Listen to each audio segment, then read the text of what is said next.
Taperaketondray sika ry bijery ajaina amin'ity takariva ity amin'ny alalan'izao fampalalam-baovao ny fahita lavitra matv izao. Tolorana ny araba araka izany ianao izay manjohy hatrany ny fahita lavitra matv. Nisongadina tamin'ity androany ity ary eo amin'ny tontolon'ny politika dia ny fandraisan'ny filoha nasionaly ny antoko tiako Madagasikara Andriamatoa Marc Ravalomanana ireo ben'ny tanàna izay lany tamin'ny anaran'ity antoko ity nandritra ny fividianana ben'ny tanàna sy mpanolontsaina farany teo. Entina ho anao eto ihany koa ny raharaha mahakasika ny orinasa Tico ary androany ihany koa no nametrahana tamin'ny fomba ofisialy ny mpitsara izay intantana indray ny cour d'appel eto Antananarivo mahakasika indrindra ny orinasa Tico ary dia isantarantsika ny fotoanantsika amin'izao takariva izao. Laharam-pahamehana ho an'Andriamatoa Marc Ravalomanana ny anokatra indray ny orinasa Tico raha ny fanazavana izay no entiny vonina andony etra sy vola tsy voalohany orinasa Tico hoy izy.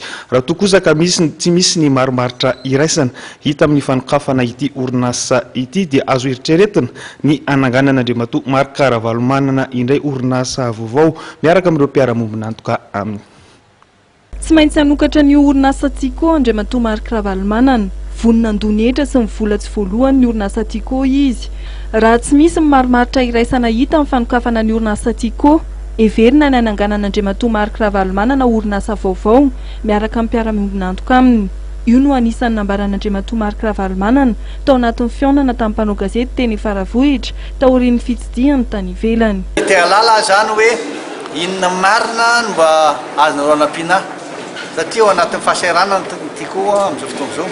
satria tsy avelan'ireo misokatra ary indrindrindrindra misy trosa betsaka tsy maintsy aloha dia nanazavy izy hoe zavatra telo no azontsika atao fampiresaka amin'ny fitondrana misy amin'izao fotoana izao dia mampianatra izay voalaza ny feuille de route ary indrindrindrindra hoy izy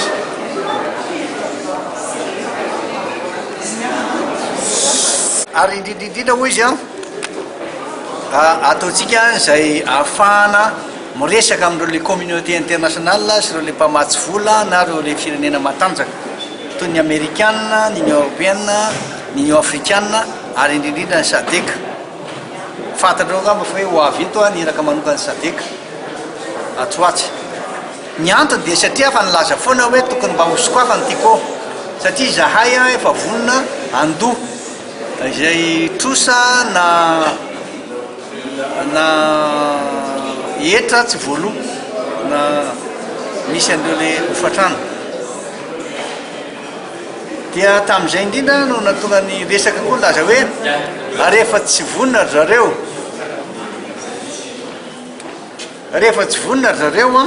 ary mbola tsy sanana ho azy dia andefa izine ray manontolo na roa na telo zareo akaty anampy ny Tico dia anendaka izine any izany dia olefany aty dia manangana société vaovao Tico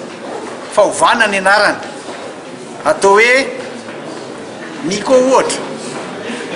na atao hoe micro ohatra dia amin'izay fotoan'izay hitantsika mifandeha miteny an'izany amin'ny mpanao gazety satria mety ho faux problème ihany na mety ho diso hevitra ihany ny sasany laza hoe tsy avela isokatra io fa misy fomba hafa ahafahana manangana orinasa. Vonina andony trosan'ny orinasa Tico hoy Andriamatoa Marc Ravalomanana saingy takiny ny anorena amin'ny fanjakana ny entana norpaina tao anatin'ny raharaha 2024 ny tenany satria efa nisy hoy Andriamatoa Marc Ravalomanana ny fanohanana arabola avy amin'ny FMI ho fanokafana ny Tico.